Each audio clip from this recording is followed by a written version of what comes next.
Rush asks one question no one else dared to do. Rush Limbaugh is always there to make his commitment when it's really hard for all of us.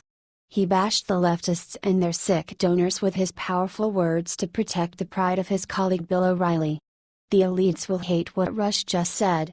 Read more below. In the wake of Fox News host Bill O'Reilly's ouster, talk show host Rush Limbaugh noted Thursday that there is a different standard for sexual misconduct on the left than there is on the right. Let me ask you a question. Have you ever wondered why not a single left-wing media figure is ever the target of advertiser boycotts? Have you ever noticed that? And, if you haven't, please take notice of it, and then ask yourself, why? What in the world could explain the one-sidedness of this? Limbaugh said.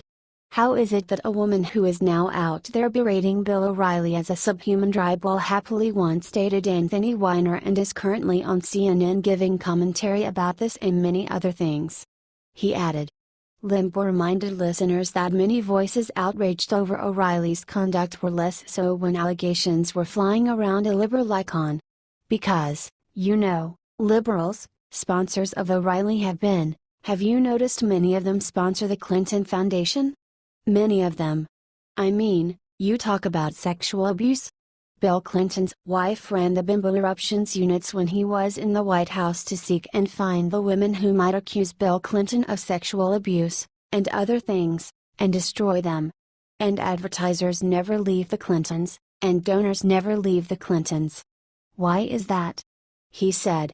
And then the New York Times lowers the boom and points out that O'Reilly is a serial whatever and has paid off $13 million to other women to shut up. There has to be an outlet for the anger. Then what happens is where the real story begins, he said, noting that advertisers are then deluged with complaints. Those complaints, however, are fake, Limbaugh said. It is a bunch of bots, Facebook bots and Twitter bots that may have been generated by no more than 10 people, made to look like tens of thousands. And that's all she wrote, he said. It's nothing but a giant, full-fledged, manufactured smear, and don't forget where it started. It started in the New York Times, he said. The reason that it starts in the New York Times is important is because the second aspect is that corporate intrigue that I mentioned that is also behind this, and it's. Sigh, I don't work there, so I guess it's not any quicksand, but there is a battle for power going on there between sons of Rupert Murdoch and Rupert, and they are not conservatives, my friends, he said. Their friends are all liberal. Their wives. One of their wives works for the Clinton Global Initiative, he said, noting that because the story was in the New York Times, it had undue influence on the circle in which Murdoch's sons move socially. Limbaugh said that the dynamics of Fox are changing, and to expect more change. It's not gonna be the way it is for long. There's a shake-up coming, and it's generational. It's generational and political. It's just like anything else, nothing ever is constantly the same. There's change everywhere, he said. Western journalism, good job Rush Limbaugh.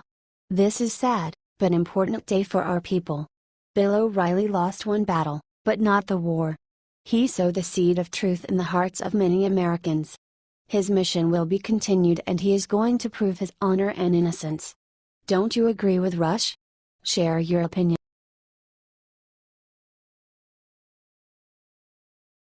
People moves on McCain on Twitter after he blocked Obamacare repeal.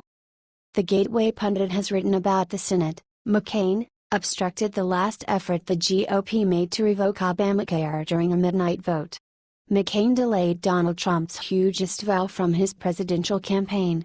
The U.S. citizens are mad at McCain for voting against the repealing of Obamacare, and they took on Twitter to bash on him. You, sir, are a liar. https://t.co/qxv6-4, Google CNN, 175, Sue, Ed Knowlton C., July 28, 2007.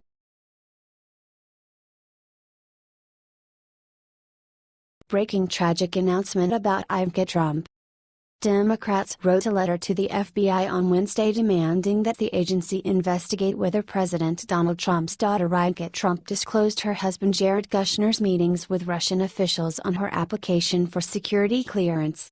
Newsweek reported that 22 House Democrats sent a letter to acting FBI Director Andrew McCabe demanding the Bureau investigate whether there are any discrepancies in Ivanka Trump's filings to get access to America's most closely kept secrets. When she took a position in her father's White House, the documents she submitted to gain clearance would have asked her to disclose any contact with foreign governments, as well as any contact immediate family may have had.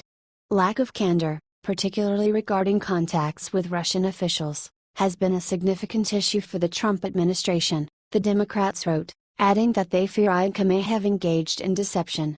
The Democrats added that between her and Kushner, the couple have been assigned expansive policy portfolios, even as they maintain a business empire that relies on foreign financing and manufacturing. The juxtaposition of their public and private roles may be murky and confused, they added, but her obligation to disclose her family's and her foreign contacts is not. Share this story if you support Ivanka Trump.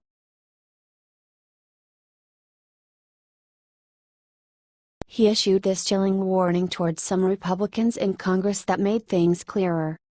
Today President Donald Trump wrote a tweet in which he said, "If Republicans don't repeal and replace the disastrous Obamacare, the repercussions will be far greater than any of them understand." The Hill reported that it was one of the several tweets the president sent on Sunday and comes ahead of a planned Senate vote this week on revised health care reform legislation. A number of serious problems mean that the chances of getting that bill passed are slim to none. In an earlier tweet, Trump targeted some unnamed members of his party, saying sad Republicans who benefited from his electoral coattails in the 2016 election now won't protect him. "It's very sad that Republicans, even some that were carried over the line on my back, do very little to protect their president," Trump tweeted. What do you think of this? Share your opinion.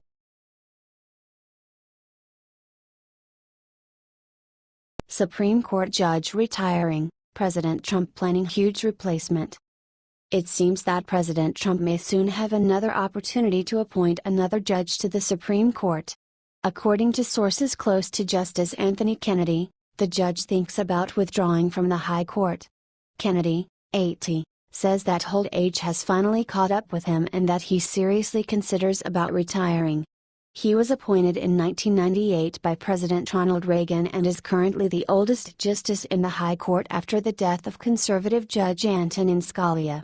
Even though he was appointed by Reagan, Kennedy is politically impartial and has always been the one to decide Supreme Court tie-breakers.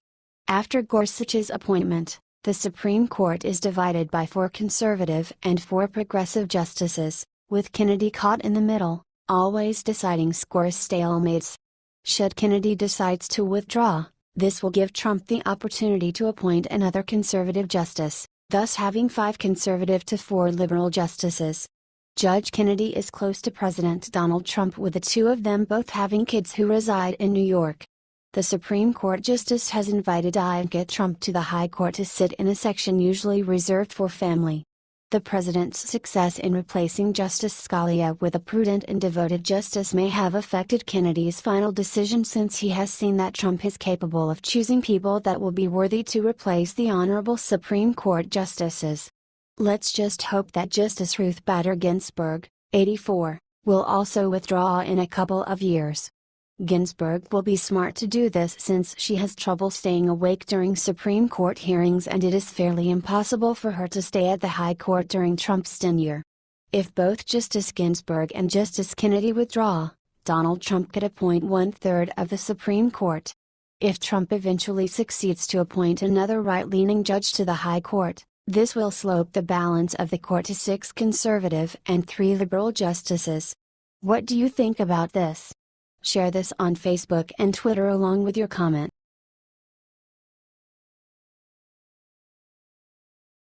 Shep Smith slanders Trump on live TV. Immediately regrets it. Shep Smith launched into yet another rant against Donald Trump's administration on Monday, and Fox News fans made it clear that they have had enough of the longtime host. Raw Story reported that during his show this afternoon, Smith wondered once again how Trump's son-in-law Jared Kushner could plead ignorance regarding a meeting with a Kremlin-linked Russian lawyer. This came after it was reported that Kushner was present at a meeting that included Donald Trump Jr. and Russian lawyer Natalia Veselnitskaya, who had promised to deliver damaging confidential information about Democratic presidential candidate Hillary Clinton. However, Kushner says he didn't even realize what that infamous meeting at Trump Tower was about, explained Jonathan Lemire of the Associated Press. "Okay, hang on," Smith interrupted. "There's an email, and at the top of that email there is a subject line. Let's look at that subject line. Here it is. This is an email from Donald Trump Jr., sent on Wednesday the 8th of June at noon or so. The subject line, Russia, Clinton, private and confidential." So what he is saying is he didn't read deep into the email and we are to believe that he didn't read the subject line? He added. That is the version he is saying, Lemire said. Frankly, Paul Manafort has made a similar case. Twitter users immediately fired back to let Smith know that they are tired of his anti-Trump views. Share this story if you think Fox News should fire Shep Smith.